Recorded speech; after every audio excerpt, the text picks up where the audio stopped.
तो बच्चों ये है CBSE PYQ सीरीज़ का वीडियो नंबर 8। हम डिस्कस कर रहे हैं अभी प्रीवियस ईयर्स के MCQs 2020 से 2025 के बीच के। टॉपिक है आज का हमारा self induction and mutual induction.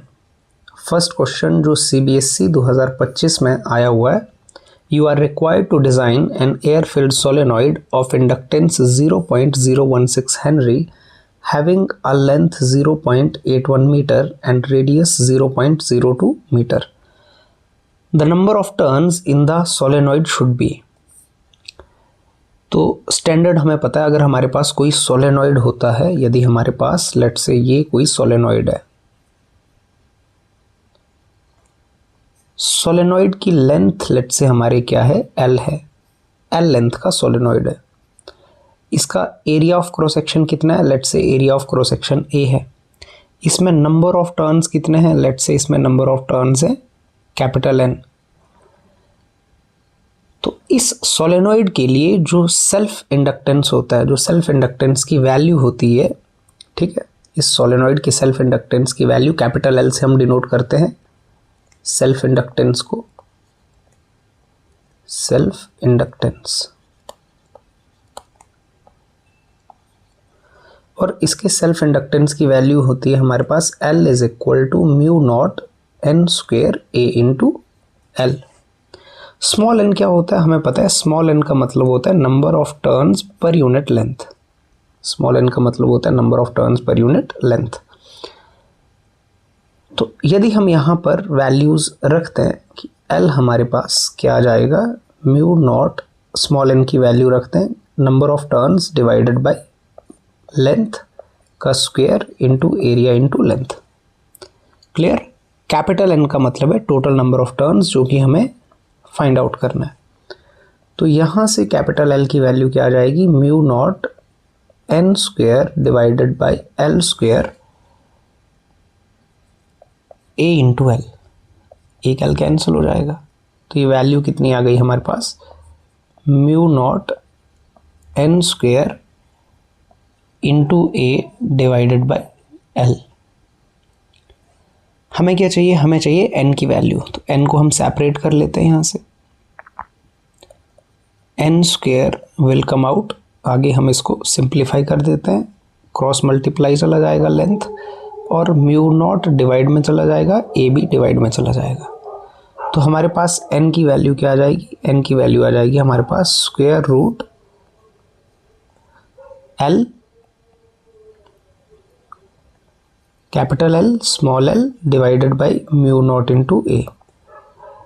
यदि हम यहाँ पर वैल्यूज़ पुट करेंगे, ये सारे वैल्यूज़ अगर हम पुट कर देंगे तो क्या आंसर आता है हमारे पास, कैपिटल L की वैल्यू हमें दी हुई है, सेल्फ इंडक्टेंस दिया हुआ है कितना है 0.016 into small l length of solenoid, length of solenoid भी हमें दी हुई है 0.81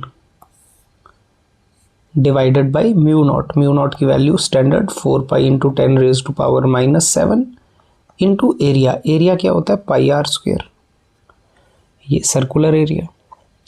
तो यहाँ से हमारे पास देखिए, अगर इसको हम सिंप्लीफाई करते हैं तो हमारे पास बहुत सारी चीज़ों के पेयर बन जा रहे हैं। देखो पाई और पाई का पेयर है, 4 का भी स्क्वायर रूट बाहर आ जाएगा। तो 4 का हम क्या करते हैं, 4 का स्क्वायर रूट बाहर आ गया, डिवाइड में 2, पाई और पाई, तो पाई भी बाहर आ गया, आर का भी स्क्वायर है तो आर भी बाहर आ गया। स्क्वायर रूट के अंदर हमारे पास क्या रह गया, स्क्वायर रूट के अंदर हमारे पास रह गया यहाँ पे square root 10 raise to power -7, और ये वैल्यूज 16 और 81, तो ये भी परफेक्ट स्क्वायर्स हैं 16 और 81। डेसिमल के बाद कितने डिजिट है, 1 2 3 4 5 इंटू 10 रेज टू पावर -5। तो यहाँ से यदि हम इसको सिंप्लीफाई करें तो हमारे पास कितना आता है, 1 divided by 2 into pi into r की वैल्यू गिवन है 0.02, और 16 बाहर आ गया, कितना हो गया 4 81 भी रूट के बाहर आ गया, कितना हो गया 9, और स्क्वायर रूट के अंदर कितना हो गया 7, ऊपर चला जाएगा तो ये हो जाएगा 10⁻²। तो ये वैल्यू आ गई हमारे पास 4 तो कैंसिल हो गया, 2 × 9 divided by pi into 10, square root से बाहर आ गया और नीचे 0.02, तो यहाँ से हमने डेसिमल रिमूव कर दिया और ऊपर मल्टीप्लाई कर दिया 100 से। क्लियर? तो n की वैल्यू आपके पास 2/पाई, एक स्टैंडर्ड वैल्यू, आप इसको याद भी कर सकते हो, ये आपको याद वैसे होनी चाहिए, है ना। ये वैल्यू हम याद करते हैं कब, जब AC चैप्टर पढ़ते हैं। तो ये वैल्यू कितनी होती है 0.637 इंटू 2/पाई हो गई और 1/√2 0.707, ये दो वैल्यूज़ इंपॉर्टेंट होती है हमारे लिए। फिर आ गया इंटू 9 और ये तो कैंसिल हो गया 5 से, इंटू 5 इंटू 100, तो n की वैल्यू आ गई हमारे पास 63.7, ये हमने मल्टीप्लाई कर दिए इंटू 45, तो 63.7 इंटू 45 यदि हम मल्टीप्लाई करें तो ये कितना आता है 63.7 इंटू 45, ये आ रहा है हमारे पास 2866.5, 2866.5। तो हमारे पास ऑप्शंस के हिसाब से जो करेक्ट आंसर हो जाएगा वो हो जाएगा हमारा आंसर नंबर बी। ठीक है, 2866, ये आंसर आ गया। तो आई होप आपको समझ आया होगा। ये स्टैंडर्ड फॉर्मूला हमें जब भी हम डेरिवेशन करते हैं, ये डेरिवेशन भी कई बार CBSE के पेपर में आता है, जब भी हम डेरिवेशन कोई करते हैं तो उसका जो एंड रिजल्ट है हमें वो याद भी रखना है, ताकि जब हमारे पास न्यूमेरिकल आए तो हम उसको जल्दी सॉल्व कर पाएँ। ठीक है,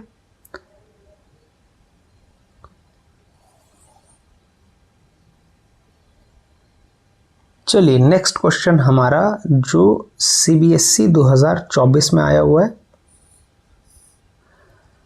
2 coils are placed near each other.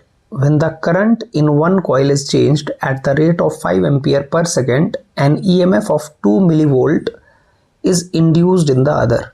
The mutual inductance of the 2 coils is, तो म्यूचुअल इंडक्टेंस से रिलेटेड सवाल है। अभी हमें पता है म्यूचुअल इंडक्टेंस, देखिए क्या होता है कि अगर हमारे पास 2 कॉइल्स हैं, मान लो एक कॉइल है ये कॉइल नंबर 1 और एक कॉइल है ये कॉइल नंबर 2।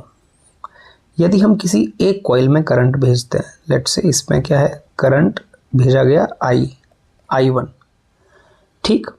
तो करंट यदि I में भेजा जाता है तो इसकी वजह से जो इसका नियर बाई कॉइल है, सेकंड कॉइल है, इसके साथ क्या होता है, इसके साथ फ्लक्स लिंक्ड हमें निकालना होता है। ठीक है, फर्स्ट कॉइल को जिसमें करंट होता है इसको हम प्राइमरी कॉइल भी कहते हैं और सेकंड कॉइल को हम सेकेंडरी कॉइल भी कहते हैं। हमारे पास स्टैंडर्ड रूल क्या होता है, हम क्या कहते हैं कि जो फ्लक्स लिंक्ड है, फ्लक्स लिंक्ड विद सेकेंडरी क्या होता है, M into current flowing in primary, M into current flowing in primary. तो ये हमारे पास म्यूचुअल इंडक्टेंस की स्टैंडर्ड इक्वेशन होती है। Flux linked with secondary is equal to M into current flowing in primary. M क्या होता है, M को बोलते हैं कोफिशिएंट ऑफ म्यूचुअल इंडक्टेंस या म्यूचुअल इंडक्टेंस, सिंपली ये म्यूचुअल इंडक्टेंस माने कैपिटल M की वैल्यू। तो हमारे पास यहाँ पर देखिए क्या है, यहाँ पर सेमी सिचुएशन दी हुई है। हमारे पास यहाँ पर जो फ्लक्स है, फ्लक्स लिंक्ड विद सेकेंडरी माने जिसमें करंट नहीं है, is equal to M into current flowing in primary. यहाँ से हमें क्या निकालना है, हमें निकालना है म्यूचुअल इंडक्टेंस की वैल्यू। तो लेकिन हमें गिवन क्या क्या वैल्यूज़ हैं, एक तो दिया हुआ है रेट ऑफ करंट माने DI/dt, तो डिफरेंशिएट कर देते हैं इसको, दोनों साइड डिफरेंशिएट करेंगे तो हमारे पास क्या आ जाएगा d∅s/dt। M तो एक कांस्टेंट है, M dIP/dt, ठीक।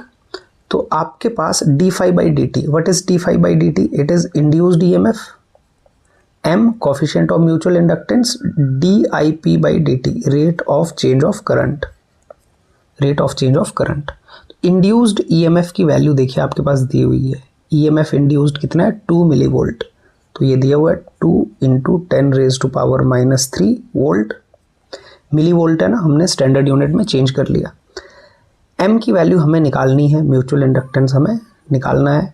Rate of change of current हमें दिया हुआ है 5 एम्पियर पर सेकेंड, तो ये स्टैंडर्ड यूनिट में ही दिया, इसको चेंज करने की ज़रूरत नहीं है। यहाँ से हमारे पास एम की वैल्यू कितनी आ गई, 2 divided by 5 into 10 raise to power -3, जो कि कितनी आ रही है 0.4 इंटू 10 रेज टू पावर -3। और म्यूचुअल इंडक्टेंस या इंडक्टेंस का यूनिट होता है हेनरी, तो 0.4 into 10 raise to power -3 henry. Option हमारे मिली हेनरी में है, तो इसी को हम लिख सकते हैं 0.4 मिली हेनरी। ठीक है, तो ये हमारा 0.4 मिली हेनरी, जो कि हमारा है ऑप्शन नंबर 1। ठीक, तो ये सिंपल हमारे पास सिंपल डेफिनेशन अगर हमें पता होगा किसका, म्यूचुअल इंडक्टेंस का कहाँ से आता है, तो इसको एक बार डिफरेंशिएट करेंगे तो इजीली हमारे पास आ जाएगा।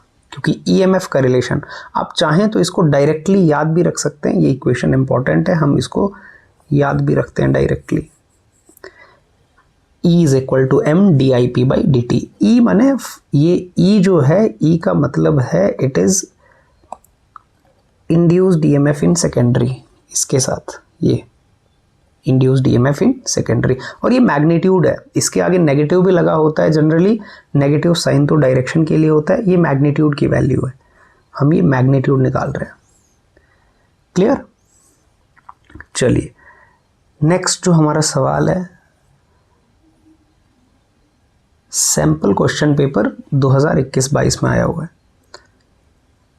2 coils are placed close to each other. The mutual inductance of the pair of the coils depends upon। अच्छा, म्यूचुअल इंडक्टेंस किन पे डिपेंड करते हैं? देखो, म्यूचुअल इंडक्टेंस की वैल्यू जो है, एम की वैल्यू किस किस चीज़ पे डिपेंड करती है? एक तो डिपेंड करती है म्यू नॉट पे, परमिएबिलिटी पे। ठीक, एक डिपेंड करता है नंबर ऑफ टर्न्स जो कॉइल्स में होते हैं, नंबर ऑफ टर्न्स कितने कॉइल्स में, इस पे डिपेंड करता है। परमिएबिलिटी पे डिपेंड करती है म्यूचुअल इंडक्टेंस की वैल्यू। और किस पे डिपेंड करती है? शेप एंड साइज या geometry of coils, shape and size of coils. और कॉइल्स की जो पोजीशन और ओरिएंटेशन होती है कि कॉइल्स एक दूसरे के रिस्पेक्ट में कहाँ पर रखें, पोजीशन, ओरिएंटेशन। ठीक है, ये कुछ फैक्टर्स हैं जिन पे म्यूचुअल इंडक्टेंस डिपेंड करता है।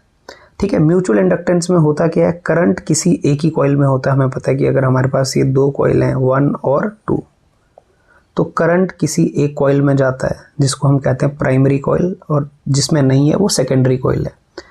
तो हम बोलते क्या है कि फ्लक्स लिंक्ड विद सेकेंडरी, क्योंकि इंड्यूस्ड ईएमएफ किस में आ रहे हैं, सेकेंडरी कॉइल में। Flux linked with secondary is equal to M into current in primary. ये ठीक है, तो एक कॉइल में करंट चलता है। हमारे पास जो ऑप्शन है वो क्या है?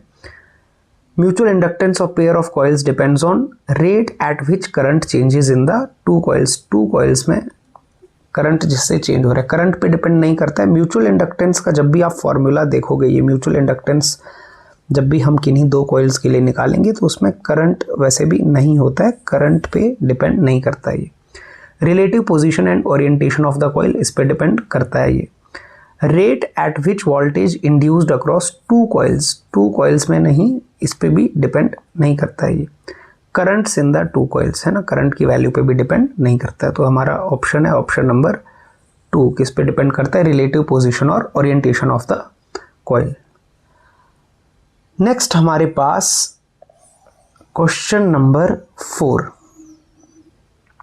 क्वेश्चन नंबर 4 है, और ये क्या है? A circular, sample question paper 2021-22 में आया हुआ है। A circular loop of radius 0.3 centimetre lies parallel too much bigger circular radius 20 centimetre. The centre of the small loop is on the axis of the bigger loop. The distance between their centres is 15 centimetre.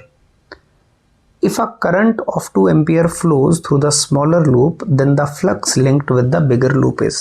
चलिए ये क्या है, क्या condition है? देखिए, हमारे पास 2 loops हैं। अभी एक ये है, मान लीजिए लूप नंबर 1, और एक इसके एक्सिस पे एक और छोटी लूप है, loop number 2। This is loop number 1, loop number 2। अभी लूप नंबर 1 का रेडियस है लेट से कैपिटल आर, लूप नंबर 2 का रेडियस है स्मॉल आर और इनके बीच की डिस्टेंस है डी। कैपिटल आर की वैल्यू दी हुई है हमें, कितनी है कैपिटल आर की वैल्यू 20 सेंटीमीटर। स्मॉल आर की वैल्यू दी हुई है हमें 0.3 सेंटीमीटर। डिस्टेंस दिया हुआ है दोनों लूप्स के बीच, कितना है ये 15 centimetre. If a current of 2 ampere flows through the smaller loop, smaller loop में कुछ करंट चल रहा है I2, ये भी दिया हुआ है। I2 की वैल्यू कितनी दी हुई है 2 ampere. Then the flux linked with the bigger loop, तो flux linked with the bigger loop, देखो हमारा म्यूचुअल इंडक्टेंस का डेफिनेशन क्या है, जिसमें करंट जाता है वो कौन सा कॉइल है हमारा, वो है प्राइमरी कॉइल, प्राइमरी, और दूसरा कॉइल क्या हो गया सेकेंडरी। तो म्यूचुअल इंडक्टेंस का डेफिनेशन क्या कहता है हमें कि जो फ्लक्स लिंक्ड है, flux linked with secondary is equal to mutual inductance into current in primary. ठीक, जिसमें करंट चल रहा है प्राइमरी कॉइल बोलते हैं और दूसरे को हम सेकेंडरी बोल देते हैं। तो ये हमें निकालना है। अच्छा, यहाँ पर करंट की वैल्यू दे के रखी है, तो यहाँ से सिंपली हम ये भी कह सकते हैं कि जो हमें φ1 की वैल्यू आएगी वो आ जाएगी m इंटू I2 की वैल्यू दी है 2, तो मैंने सिंपली हमारे पास φ1 जो है वो 2m है, ये 2m की वैल्यू हमें निकालनी है, 2 तो आ गया, m की वैल्यू निकालनी है बेसिकली। ये हमारा इक्वेशन 1 है। अगर m की वैल्यू पता लग जाए 2 से मल्टीप्लाई कर देंगे तो फ्लक्स लिंक्ड हमारा आ जाएगा बिगर लूप के साथ। अब बच्चों म्यूचुअल इंडक्टेंस अगर आपको याद हो, 2 कॉइल होते हैं, जो ये म्यूचुअल इंडक्टेंस है m, ये सेम होता है दोनों कॉइल्स के लिए, चाहे मैं 2-1 निकालूं चाहे मैं 1-2 निकालूं, माने करंट 1 में चले या 2 में चले, जो कोफिशिएंट ऑफ म्यूचुअल इंडक्टेंस आता है वो दोनों के लिए सेम आता है, वो दोनों के लिए क्या होता है सेम होता है, वो करंट पे डिपेंड ही नहीं करता है बेसिकली। तो चाहे M21 निकालो चाहे M12 निकालो वो M ही आता है। हमारे लिए यहाँ पर M1 में मान के निकालना आसान रहेगा, क्यों, क्योंकि जो रेडियस है 2 का वो बहुत ही स्मॉल है। यहाँ पर हमारे पास क्या है, यहाँ पर जो सिचुएशन है, इस सिचुएशन में हमारे पास ये दिया हुआ है कि जो R है it is much much smaller than capital R। देखो स्मॉल r कितना है 0.3, कैपिटल R कितना है 20। तो बड़े वाला जो रिंग है, बड़े वाले रिंग के लिए जो छोटा वाला रिंग है वो एक पॉइंट की तरह है, वो पॉइंट की तरह एक्ट करेगा। तो इससे हमें कैसे फ़ायदा मिलेगा, देखिए m की वैल्यू निकालते हैं हम। आपको एक चीज़ आपने पढ़ी होगी कि यदि अगर मेरे पास कोई ये रिंग है और इस रिंग में कुछ करंट चल रहा है, मान लो I, ठीक है, इस रिंग का सेंटर है ये O, ये रिंग की एक्सिस है, रेडियस कितनी है रिंग की R है कैपिटल, और मान लो यहाँ से कितनी दूरी D डिस्टेंस की दूरी पर, D डिस्टेंस की दूरी पर अगर मुझे फील्ड निकालनी है यहाँ पर इस पॉइंट पर, तो इस पॉइंट पर फील्ड की वैल्यू क्या होती है, आपने पढ़ा होगा, इस पॉइंट पर फील्ड की वैल्यू होती है μ0 I into R² divided by 2 into x³। What is x? x है ये डिस्टेंस, क्लियर। तो ये मैग्नेटिक फील्ड की वैल्यू है।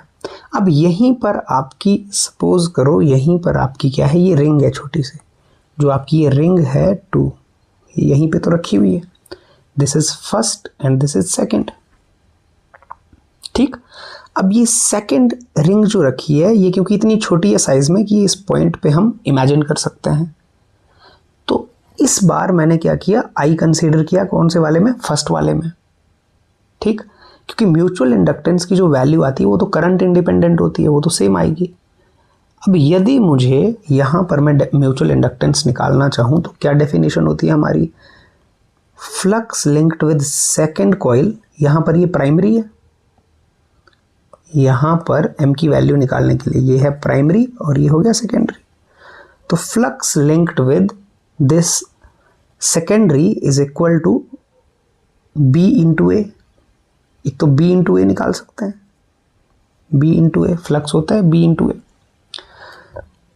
b की वैल्यू हमारे पास ये है mu naught I r square divided by 2x cube. Flux की डेफिनेशन ये है ना, बी ए कॉस थीटा, थीटा तो जीरो होगा यहाँ पे। एरिया, एरिया कितना आ जाएगा, छोटी लूप का एरिया, छोटी लूप का ये इसका एरिया, तो इसका एरिया कितना आ जाएगा, pi into r square. Clear.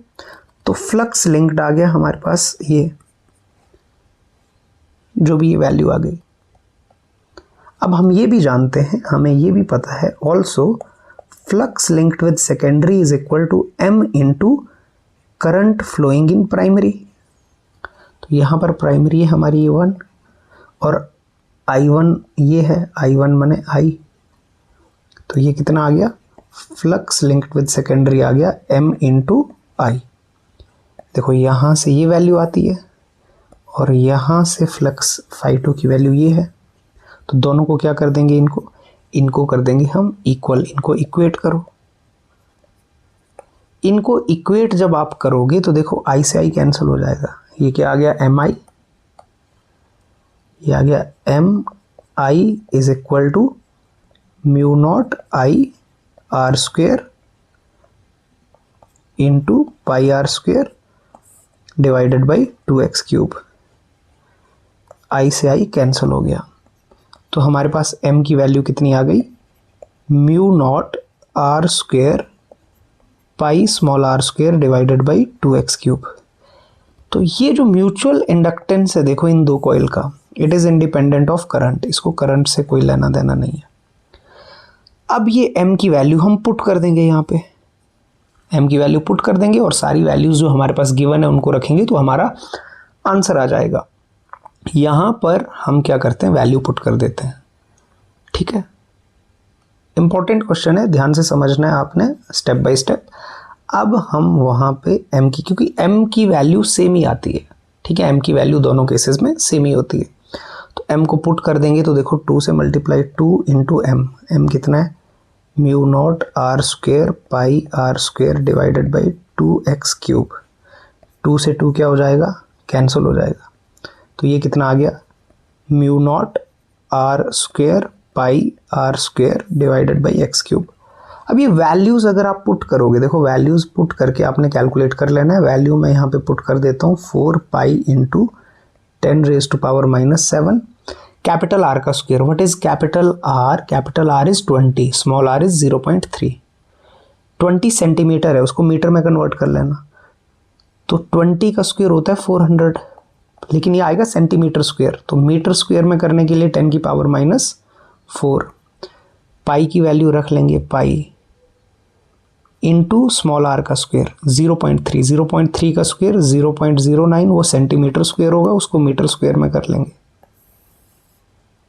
और नीचे x का क्यूब, x कितना आएगा, देखो x है ये, x आपको निकालना पड़ेगा, x तो आप यहाँ से निकाल सकते हो बच्चों, ये तो आप कर ही लोगे, r square plus D square, और देखो r है 20, d है 15, तो 20 का स्क्वायर 400, 15 का स्क्वायर कितना आ गया 225, तो ये आ गया 625 जो कि आ रहा है 25 सेंटीमीटर, तो ये स्टैंडर्ड वैल्यू आ जाएगी। तो इसकी वैल्यू हम यहाँ पे रख देते हैं, x का क्यूब है ना, 25 का क्यूब आएगा, तो मैंने 25 इंटू 25 इंटू 25 सेंटीमीटर है, मैंने 10 की पावर -2, 3 टाइम्स होगा तो 10 की पावर -6। अब ये सारी वैल्यू जब सॉल्व करेंगे तो हमारे पास आंसर आएगा, तो ये वैल्यू आप सॉल्व कर लेना, इजीली सॉल्वेबल है, वैसे आ जाएगी ये आपकी, कैंसिल भी हो जाएंगी बहुत सारी चीज़ें। देखो 4 है, पाई का स्क्वायर है, 10 की पावर -7, 10 की पावर -4, 10 की पावर -4, तो कितना आ गया 10 रेज टू पावर 8 एंड 7 15, 409, तो ये आ गया 400 इंटू 9, नीचे आ गया ये 100, 10 की पावर 6 ऊपर जाके पॉजिटिव हो जाएगा, और नीचे आपके पास 25 into 25 into 25।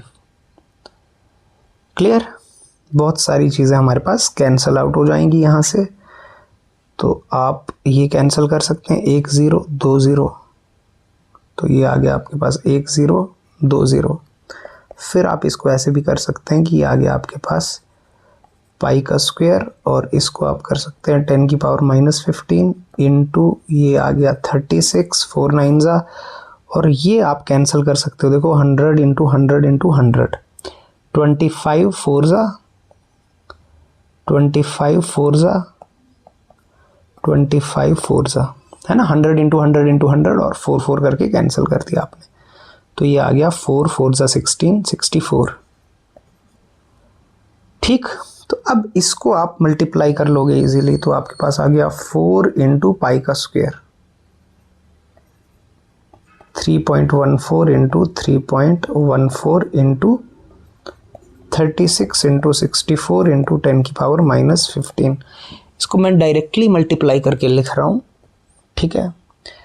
4 multiply by 3.14 into 3.14 into 36 into 64, तो ये वैल्यू आ रही है बच्चों हमारे पास कितनी, 90866.07 into 10 raise to power -15। Standard form में लिखेंगे तो 9.086 इंटू 1 2 3 4, 4 कम हो जाएंगे -11, और फ्लक्स किस में होता है, वेबर में, तो ये कुछ वैल्यू आ जाएगी 9.08।